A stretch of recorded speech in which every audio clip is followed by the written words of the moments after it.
ನಿನ್ನೆ ಮಾಜಿ ಮುಖ್ಯಮಂತ್ರಿ ಬಿಎಸ್ ಯಡಿಯೂರಪ್ಪ ದಕ್ಷಿಣ ಕನ್ನಡ ಜಿಲ್ಲೆಯ ತೀರ್ಥಕ್ಷೇತ್ರಗಳಿಗೆ ಭೇಟಿ ನೀಡಿದರು. ಕುಕ್ಕೆ ಸುಬ್ರಹ್ಮಣ್ಯ ಕ್ಷೇತ್ರದಲ್ಲಿ ಬಿಎಸ್ವೈ ತುಲಾಭಾರ ಸೇವೆ ಕೂಡ ನಡೆಸಿದ್ರು. ಇದೀಗ ರಾಜ್ಯದ ಉಪಮುಖ್ಯಮಂತ್ರಿ ಡಿಕೆ ಶಿವಕುಮಾರ್ ಕುಕ್ಕೆ ಕ್ಷೇತ್ರಕ್ಕೆ ಆಗಮಿಸಿದ್ದಾರೆ. ಇಂದು ಮಂಗಳೂರು ವಿಮಾನ ನಿಲ್ದಾಣ ಮೂಲಕ ಆಗಮಿಸಿದವರು ನೇರವಾಗಿ ಕುಕ್ಕೆ ಸುಬ್ರಹ್ಮಣ್ಯಕ್ಕೆ ತೆರಳಿದ್ದಾರೆ. ಸಂಜೆಯವರೆಗೂ ಕುಕ್ಕೆ ಕ್ಷೇತ್ರದಲ್ಲಿದ್ದು ನೇರವಾಗಿ ಮಂಗಳೂರು ವಿಮಾನ ನಿಲ್ದಾಣದ ಮೂಲಕ ಬೆಂಗಳೂರಿಗೆ ವಾಪಸ್ ಆಗಲಿದ್ದಾರೆ. ಕುಟುಂಬ ಸಮೇತರಾಗಿ ಕ್ಷೇತ್ರಕ್ಕೆ ಭೇಟಿ ನೀಡುತ್ತಿರುವ ಡಿಕೆ ಶಿವಕುಮಾರ್ ಈ ವೇಳೆ ಮಾಧ್ಯಮಗಳ ಜೊತೆ ಕೂಡ ಮಾತನಾಡಿದ್ದಾರೆ.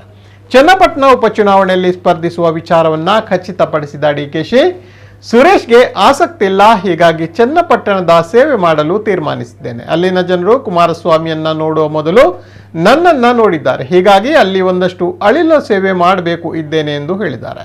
ಏನೋ ಸರ್ಕಾರದಲ್ಲಿ ಡಿಸಿಎಂ ಹುದ್ದೆ ವಿಚಾರವಾಗಿ ಮಾತನಾಡಿದ ಡಿಕೆ, ಟಿವಿ ನ್ಯೂಸ್ ನೋಡಿ ಕೆಲವರು ಖುಷಿ ಪಡ್ತಾ ಇದ್ದಾರೆ, ಆದರೆ ಯಾರು ಏನ್ ಬೇಡಿಕೆ ಇಟ್ಟರು ಪಾರ್ಟಿ ಯಾರಿಗೆ ಏನು ಕೊಡಬೇಕು ಅದನ್ನ ಕೊಡುತ್ತದೆ ಎಂದು ಹೇಳಿದ್ದಾರೆ. ಅಷ್ಟೇ ಅಲ್ಲದೆ ಬಳ್ಳಾರಿಯಲ್ಲಿ ಮೈನಿಂಗ್ ಕುಮಾರಸ್ವಾಮಿ ಅನುಮತಿ ನೀಡಿದ ಬಗ್ಗೆ ಮಾತನಾಡಿ, ಅವರಿಗೆ ಎಷ್ಟು ನಾಲೆಜ್ ಇದೆಯೋ ಗೊತ್ತಿಲ್ಲ, ನನಗಂತೂ ಏನು ಗೊತ್ತಿಲ್ಲ ಎಂದು ಹೇಳಿದರು.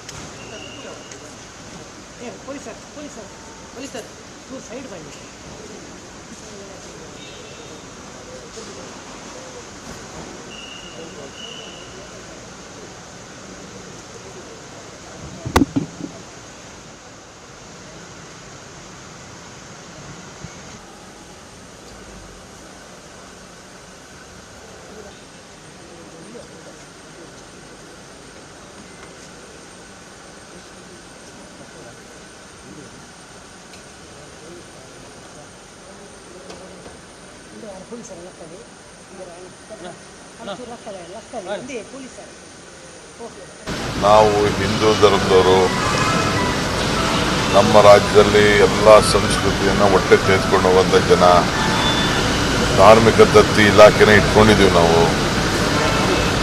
ಸೊ ಅವರವ್ರ ನಂಬಿಕೆ ಪ್ರಕಾರ ಅವರವರು ಪ್ರಾರ್ಥನೆ ಮಾಡ್ತಾರೆ. ಸೊ ಭಾಳ ದಿನದಿಂದ ಸುಬ್ರಹ್ಮಣ್ಯ ದೇವಸ್ಥಾನಕ್ಕೆ ಹೋಗ್ಬೇಕು ಅಂತ ಆಸೆ ಇತ್ತು. ಸೊ ಕುಟುಂಬದ ಸಮೇತ ಹೋಗ್ತಾ ಇದ್ವಿ. ಈಗ ಪಾರ್ಟಿ ಎಲೆಕ್ಷನ್ನು ನನ್ನ ತಮ್ಮಂಗೂ ಏನು ಇಂಟ್ರೆಸ್ಟ್ ಏನಿಲ್ಲ. ನಮಗೇನಪ್ಪ ಅಂದರೆ ಇಂಟ್ರೆಸ್ಟ್ ಇಲ್ಲ ಅಂದರೆ ಜನ ನಮಗೆ ರೆಸ್ಟ್ ಕೂಡ ಕೇಳಿದ್ದಾರೆ, ರೆಸ್ಟ್ ತೊಗೊಳಕ್ಕೆ ಕೇಳಿದ್ದಾರೆ ಇವ್ರಿಗೆ, ಸುರೇಶ್ಗೆ. ಸೊ ನಾನೇ ತಾಯಿ ನಿಂತ್ಕೊಳ್ಳೋಕ್ಕೇನು, ಅಂದರೆ ಪಾರ್ಟಿ ಕೆಲಸ ಮಾಡಬೇಕು ಅನ್ನೋದು ಆಸೆ ಇದೆ. ಯಾಕೆಂದರೆ ಪಾಪ ನಂಬಿ ನಮಗೆ 80,000 75,000 ಜನ ಓಟ್ ಕೊಟ್ಟಿದ್ದಾರೆ, ಅವ್ರು ಉಳಿಸ್ಬೇಕು. ಜೊತೆಗೆ ಒಂದಕ್ಕೂ ಕೂಡ ನಾವು ಆ ನಂಬರ್ ಜನನ ಬಿಡೋಕ್ಕಾಗಲ್ಲ. ದೇವರು ನಮಗೊಂದು ಅಧಿಕಾರ ಕೊಟ್ಟಿದ್ದಾರೆ, 136 ಸೀಟ್ ಕೊಟ್ಟಿದ್ದಾರೆ ರಾಜ್ಯದಲ್ಲಿ, ಅದನ್ನು ಉಳಿಸ್ಕೋಬೇಕು. ಈಗ ಜನಕ್ಕೆ ಏನಾದ್ರು ಅಲ್ಲಿ ಒಂದು ಏನೂ ಆಗಿಲ್ಲ, ದೊಡ್ಡ ದೊಡ್ಡವೆಲ್ಲ ಅಧಿಕಾರಿ ಎಲ್ಲ ಅನುಭವಿಸಿದ್ರಲ್ಲ, ಬಟ್ ಅವ್ರಿಗೇನು ಆಗಿಲ್ಲ ಅನ್ನೋದು ಜನಕ್ಕೆ ಒಂದು ಭಾವನೆ ಇದೆ. ಅದಕ್ಕೆ ನಾವೇನಾದ್ರು ಒಂದಷ್ಟು ಇಷ್ಟು ಹಳ್ಳ ಸೇವೆ ಮಾಡೋಣ ಅಂತೇಳಿ ಇದೇನೋ ಒಂದಷ್ಟು ಮಾಡಿದ್ದೀವಿ. ಇದೇ ನಮ್ಮ ಮಂತ್ರಿ ಆಗಿದ್ದಾಗೆಲ್ಲ ನಾವು ಮಾಡಿದ್ದೀವಿ, ಒಂದು ಭಾಗ ಕೂಡ ನಂಗೆ ಸೇರಿತ್ತು.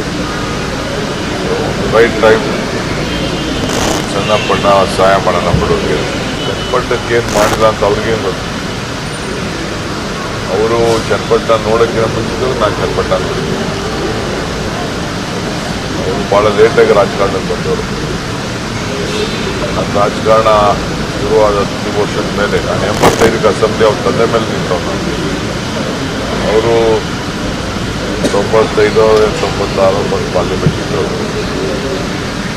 10 ಇಯರ್ಸ್ ಮುಂಚಿತವಾಗಿ ನನಗೆ ಆ ಭಾಗ ಚನ್ನಪಟ್ಟಣ ಎಲ್ಲ ಗೊತ್ತು. ನಾನು ಆ ಜಿಲ್ಲೆಯವನ್ನ, ನೀವೆಲ್ಲ ನಾವು ನ್ಯೂಸ್ ಹಾಕ್ತಿರಲ್ಲ, ಏನಾರು ಹೇಳಿದ್ರೆ ಅದು ಪಾಪ ಖುಷಿ ಪಡೋನು ನಾನು ಬೇಡ ಅಂತ ಹೇಳಕ್ಕಾಗ್ತದ?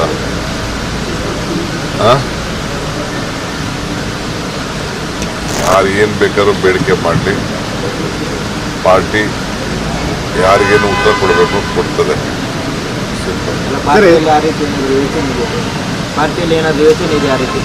ನೀವು ಮಲ್ಲಿಕಾರ್ಜುನ್ ಖರ್ಗೆ ಸಾಹೇಬ್ರನ್ನ ನಮ್ಮ ಇನ್ಚಾರ್ಜ್ ಜನ ಸಿಕ್ಕಿದ್ರೆ ಭೇಟಿ ಮಾಡಿ, ಇಲ್ಲ ಚೀಫ್ ಮಿನಿಸ್ಟರ್ ಕೇಳಿ.